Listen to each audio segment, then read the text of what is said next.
Hi and welcome to The Winning Factor.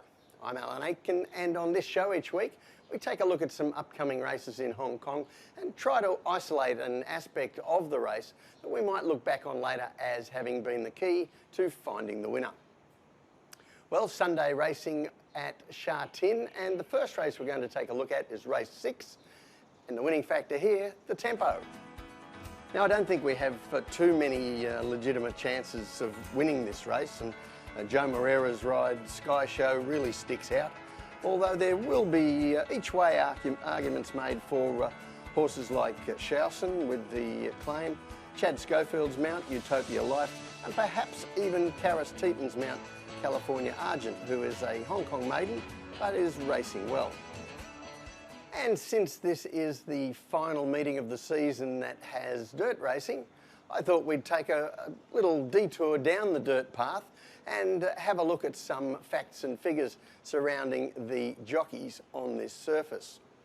And if you take a look at this first graphic, this is going back over the last 5 seasons, and what we see here is a clear pattern. The top 4 dirt jockeys have been Joe Moreira, Zac Purton, Sha Tin and Chad Schofield, and I've ranked them here by strike rate. And of course, getting the win is important, but I also want you to notice what I've highlighted, that Sha Tin has more than matched market expectations in that time, while Chad Schofield is also very close to the expectations of the market. Now, the second graphic here, this is the Kings of the Dirt for 2019-20, and once again, we see the same 4 jockeys are the leading riders on the dirt this season. Moreira once again leads the way, and once again, Sha Tin has exceeded market expectations, while Schofield is pushing right up against them. And jockeys who can match or better the market expectations, they can represent some value, something to bear in mind while you're looking at having a bet in any dirt race. But for the sake of this dirt race, I think we're going to go with the top-ranked rider, because Sky Show really does stick out here. He's a late-season Southern Hemisphere 3-year-old, and at this part of the year, they do win more than their share. They're getting close to being 4-year-olds and more mature, and the allowances that they get by being 3-year-olds down in the weights do leave them in good stead. And we're going to have a look at Sky Show's latest 2 runs, and I want to compare something in them. First of all, we go back to his win at Happy Valley, and here he is in the green and yellow colours. This is race 616, and you see on the heat map average tempos here for the first 2 sections, and Zac Purton rode him here. He was able to get up on the speed and dominate the race and then sprint quickly down the straight at the finish. His next run, he went out a very short price favourite as a result of that, and in race 713, you see it's a different race shape here, and he suffers a shock defeat by the 284 to 1 chance Top Military, and the heat map shows you why. This time Sky Show was heavily pressured in the front by another runner during the mid-race section and tired badly in the final third as a result, and Top Military just came to surprise him on the line. Now, looking at the map, on Sunday we have 3 potential leaders in the race, including Sky Show, but I'm not expecting these 3 to cut at each other, and I think 1 or more jockeys will come out of the speed battle, and that includes the possibility that Joe Moreira, he might lead, but he might also take the option of sitting behind the other 2 in the running. They're all drawn next to each other, so they'll have eyes on what the other leaders are doing. So the tip in race 6 is Sky Show. His winning factor, the tempo.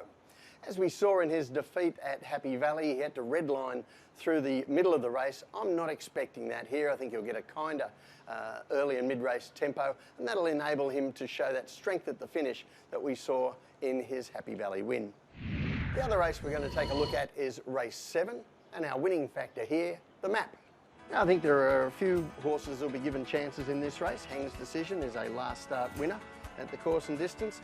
The Consistent Power King will have his fans, although he's still a maiden and coming off an injury break. Noble Desire has the apprentice claim for Jerry Chow, and he's run some good races lately. The last start Class 5 winner, Impeccable Fellow, will have his fans. And the ones I want to concentrate most on are the rides of Zac Purton and Joe Moreira, Perfect Pair and Golden Mission. And the reason I want to concentrate most on them is the way that this race sets up. But first of all, let's take a look at what they've been doing lately.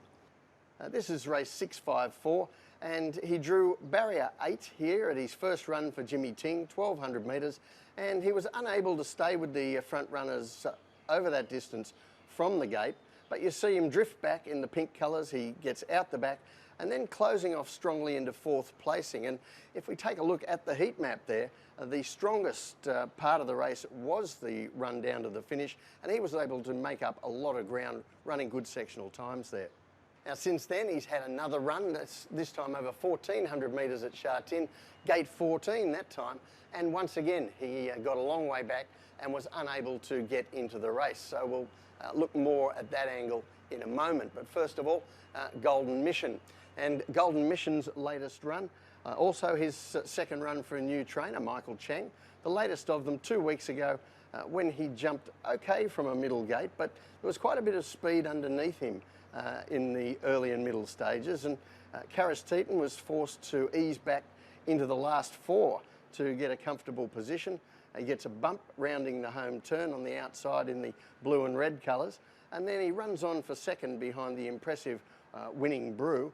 But he did have the tempo helping him, as you can see on the heat map.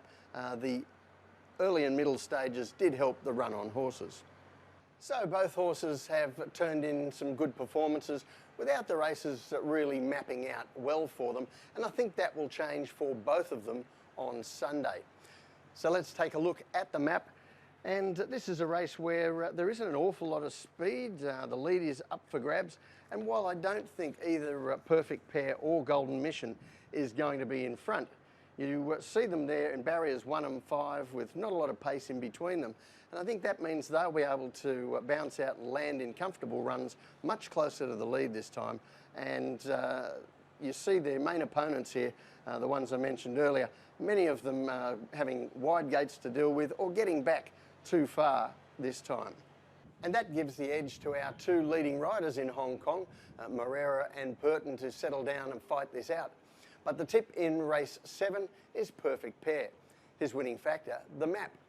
I think the way this sets up is going to benefit both horses. They both have good chances, but I'm leaning the way of Perfect Pair, as he already has 2 wins on the board over this course and distance. Well, that's it from the winning factor this week. Good luck on Sunday. We'll see you next time.